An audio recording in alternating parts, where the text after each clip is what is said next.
अस्सलाम वालेकुम। आप देख रहे हैं के न्यूज चैनल। खबर शामिल करते हैं फैसलाबाद से। मुल्क भर की तरह फैसलाबाद में भी ईद उल अजहा मजहबी जोश जज्बे के साथ मनाई गई। आरपीओ फैसलाबाद रिफत मुख्तार राजा और सीपीओ फैसलाबाद सुहेल चौधरी, कमिश्नर इशरत अली और डिप्टी कमिश्नर मोहम्मद अली ने पुलिस लाइन में नमाज ईद अदा की। आइए मजीद जानते हैं हमारे बैरो चीफ हम्माद फुमरो की इस रिपोर्ट में।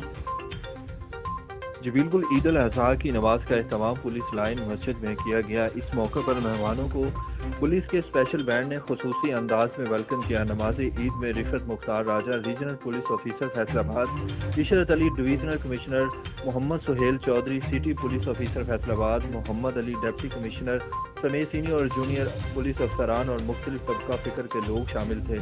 नमाज ईद की अदायगी के बाद मुल्क सलामती और इस्तेकाम के लिए खुसूसी दुआ मांगी गई।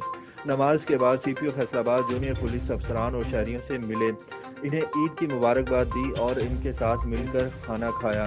इस मौके पर सीपीओ फैसलाबाद ने शहरियों को ईद की मुबारकबाद पेश करते हुए इन्हें अखुवत और भाईचारे की फिजा कायम रखने की तलकीन की। इन्होंने कहा कि आवाम और पुलिस के दरमियान हायल खला का खात्मा मेरी अवलीन तरजीह है। जी